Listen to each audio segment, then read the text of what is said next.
Berikut adalah suatu contoh ilustrasi ya, perbandingan antara K-means clustering dengan GMM clustering ya. Ya, walaupun di sini ditulisnya EM ya. Ya, jadi GMM. Nah, jadi data aslinya tuh seperti ini ya. Data aslinya tuh seperti ini.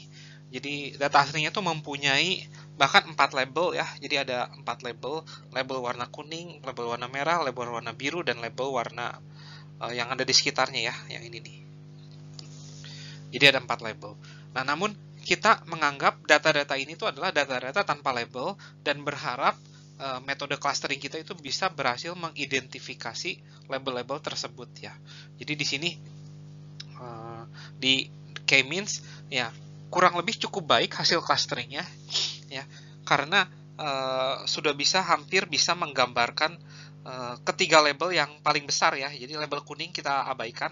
Jadi beberapa kita bisa ternyata cukup baik ya. Namun dengan GMM ini jauh lebih baik lagi gitu ya. Jadi di sini beberapa data yang tadinya milik label warna hijau nih, yang bagian sini nih ya. Yang bagian sini teranggap sebagai label warna biru, dan yang di sini juga tergabung dalam yang di sini gitu ya. Nah, hal ini terjadi kenapa? Karena K-means clustering itu hanya mengukur jarak ya. Jadi cuma jarak doang yang dia ukur gitu. Sementara kalau di GMM tuh kita ada dua parameter, yaitu jarak dan juga variansi ya. Jadi karena kita ada dua parameter, GMM tuh seolah-olah jadi lebih baik gitu, karena dia bisa mengukur walaupun nih yang warna ini nih, jaraknya cukup jauh ke sentroidnya, tapi dia nggak dianggap sebagai warna merah karena ada variansi, karena si cluster yang ini tuh mempunyai variansi yang cukup besar, sehingga dia masih digabungkan ke cluster yang ini daripada ke cluster yang ini ya. Jadi itu kelebihan dari GMM sih, karena mempunyai dua parameter ya. Terus GMM tuh lebih baik ya, karena GMM punya keunggulan dalam hal adaptive distance. Apa yang dimaksud dengan adaptive distance tuh? Jadi jarak antara A ke B itu tuh tidak semata-mata hanya jarak A dan ke B, tapi mesti dibagi dengan variansinya. Jadi seolah-olah kayak dinormalkan. Jadi itulah yang dimaksud dengan adaptive distance. Dari contoh di atas, dari contoh sebelum ini, kita ada 3 cluster, di mana satu cluster itu punya variansi yang besar dan 2 cluster dengan variansi yang kecil. Makanya konsep jaraknya pun akan dibagi dengan variansinya.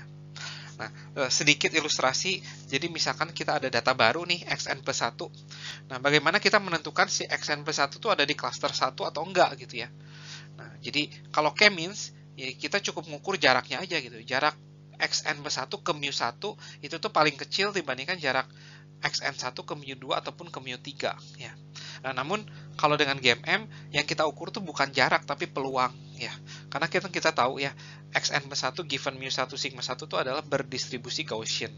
Nah, kita hitung peluangnya. Ini tuh ternyata lebih besar dari peluang ini atau peluangnya ini ya. Misalkan ada 3 cluster ya, berarti mu3.